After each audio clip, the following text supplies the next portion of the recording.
Psych wards tend to be a theme when it comes to Marilyn, her mother, her family, and she doesn't love them. When she died in 1962, she left 25% of her assets to her psychiatrist, with the caveat that it would be used for the furtherance of work such as psychiatric institution or group, as she shall elect. Her portion of the estate was transferred to the Anna Freud Center in London, where the funds were used to help children struggling with their mental health. Which, that's amazing that she did that. She was one of the first people to talk about mental health, to be honest about her own mental health, to then donate this money, and then also that letter that she wrote, just talking about her time in that institution. It must have been so traumatic for her, especially because back then we didn't understand schizophrenia like we do now. So what in the hell did they do to her to treat her? In 1961, Marilyn Monroe was committed to a psych ward against her will. Here's part 1 of her letter about that experience. Just now, when I looked out the hospital window where the snow had covered everything, suddenly everything is kind of muted a green. The grass, shabby evergreen bushes, though the trees give me a little hope, the desolate bare branches promising maybe there will be spring and maybe they promise hope. As I started to write this letter, about 4 quiet tears had fallen. I don't know quite why. Last night I was awake all night again. Sometimes I wonder what the nighttime is for. It almost doesn't exist for me. It all seems like one long, horrible day. Now, we've talked about a bunch of random bits when it comes to Marilyn's life, and comment below if you guys are enjoying this episode. Now we're going to shift into some darker moments. I mean, it's been pretty friggin' dark, if you ask me, but we're going to talk a little bit about her death. Now, Marilyn actually considered Marilyn Monroe to be another person. A good friend once recounted a lunch where Marilyn disappeared to the bathroom, and she was gone for so long. He actually went in looking for her. He found her staring in the mirror.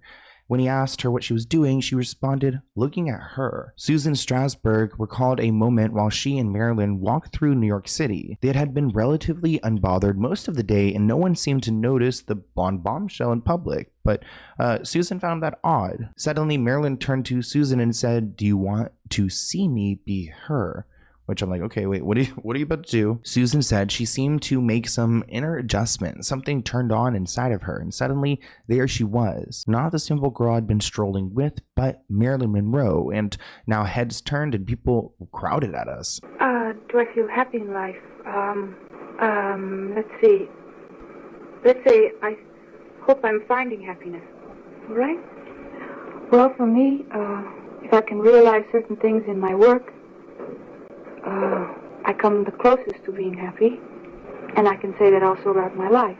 Well, it only happens, I think, in moments, sometimes when I'm working, and I'll be able to fulfill a scene truthfully, and then I think I'm the happiest.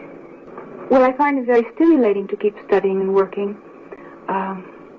but I'm not just generally happy. If I'm generally anything, I guess I'm generally miserable. We've talked extensively about Marilyn Monroe's mental health, and a lot of times when people are struggling with mental health, they use drugs. That's exactly what Marilyn did. In 1962, Marilyn made her final appearance on screen in the comedy film Something's Got to Give. Her substance abuse was so out of control that she rarely showed up to production, providing doctor's notes citing various illnesses. When she did manage to appear for filming, she apparently couldn't remember her lines. She also lost an alarming amount of weight and would reportedly hide in her trailer due to being afraid of the camera. Marilyn was once found passed out in a barbiturate coma by the film's producer, causing the screenwriter to call her self-destructive in frustration. However, years later, footage of her many takes were discovered. The clips showed her apologizing sincerely for missing cues and being respectful to her co-stars. So, of course, the executives, the producers, they were pissed off, but was she really as bad? Despite this, she was eventually fired due to too many absences. But she was brought back a few months later after Dean Martin said he refused to work with anyone else. Unfortunately, Marilyn passed away before the film could resume, resulting in the entire project being permanently scrapped. And while she could have been providing excuses and getting doctor's notes, she was actually ill. So I don't think it was fully addiction. I think she was addicted, trying to relieve this pain that she had. Thought to have contributed to her painkiller addiction, Monroe underwent multiple surgeries, for which, Ange? Endometriosis. Correct! For which chronic reproductive disease, endometriosis is correct. It also impacted her work, didn't it? Oh, it did. She was very, very unwell for a lot of time. And a lot of times people were like, oh, she's drugged or she's drunk, but really she was quite fragile physically. And she got a reputation for being difficult when often she was late to set because she was in pain. That's right. On August 5th, 1962, Marilyn was found dead in her home. She had a phone receiver in her hand and was lying face down without any clothes on. By her side was an empty pill bottle that held 50 capsules of Nembutal, a drug often used as a sleeping pill. At the time of her death, she was seeking help from psychiatrist Ralph Greenson. In fact, around 5:15 on Saturday before her death, she talked to him for about an hour on the phone and was told to go on a ride when she complained that she couldn't sleep. Actually, her doctor was under the impression that she was headed to the beach to get some fresh air. The empty bottle next to her was a prescription she had just been given, but she was supposed to take one per night. But also found on her bedstand were another 12 to 15 medicine bottles. Her housekeeper, Eunice, had seen Marilyn head to bed around 8 p.m. Sunday night. That's when she was believed to have died. Now, around 3:20 a.m., she then noticed that Marilyn's light was still on, and she went to go and check on her, but didn't hear any responses. She then called Dr. Ralph, her psychiatrist, and he came over and broke the window to find Marilyn's dead body. Crowds of the curious are held back at a respectful distance from the private funeral that Joe DiMaggio and others arranged for Marilyn Monroe. After services in the chapel of Westwood Memorial Cemetery, in which eulogies and passages from the scripture were read, the casket is placed in the hearse to be taken to a crypt on the nearby Corridor of Memories. Only her half-sister, studio workers, and close friends of the late actress, among whom none were closer than DiMaggio and his young son, attend the services. Final prayers are offered at the crypt. Now, of course, there are a ton of conspiracies when it comes to her death. I mean, Joe, her ex, her longtime lover, was one who fueled some of them.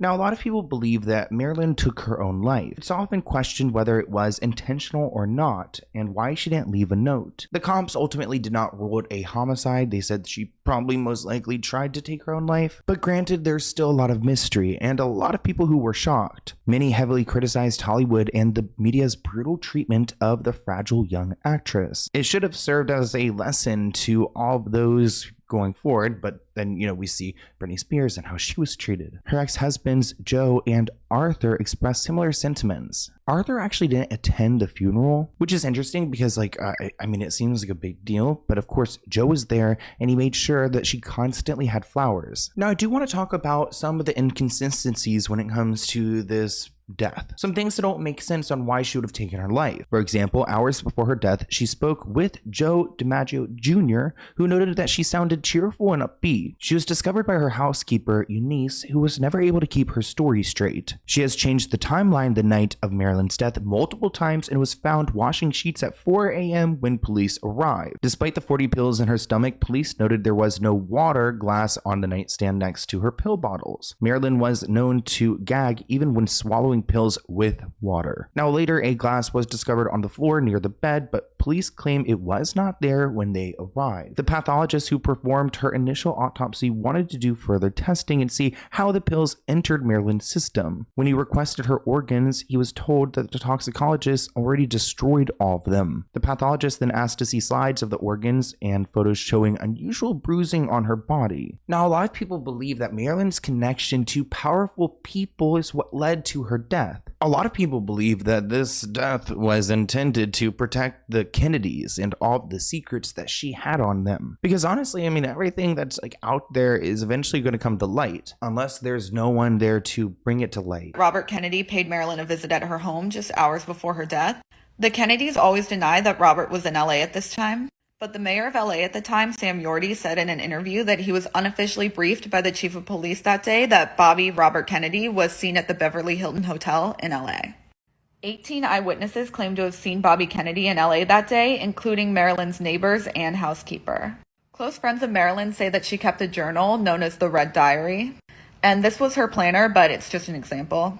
This diary would have logged all the details of her affairs with the Kennedys, and if she had threatened to go public with this, it would have been a huge deal. The existence of this diary is controversial, but those close to Marilyn insist that it did exist. Now, I don't know if we could say, oh, they went and did it themselves, but there's something strange here. Another theory proposes that she was murdered by the mafia due to her involvement with these influential figures. I mean, her dog was named Moth, but some even suggested that Marilyn's death was part of a larger conspiracy. I mean, they were spying on her thinking she was a communist. George Masters, Marilyn's hairdresser, is quoted as saying that the day before her death, Marilyn was summoned to meet with mafia boss Sam Giancana. This fed into the theory that the Attorney General, Robert Kennedy, struck a deal with the mafia to stop Marilyn from exposing her affairs. It was thought that this meeting was a last-ditch effort to scare Marilyn into silence, and when this didn't work, it was decided that she needed to be killed. This theory is pretty flimsy, though, because there's a lot of evidence that points to the fact that Marilyn was in LA before her death, including confirmation by her housekeeper and 2 close friends that she was there. The level of harassment that she went through is unbelievable. Thank you for watching this clip from the Let's Get Into It podcast. To view the full episode, visit the link listed below.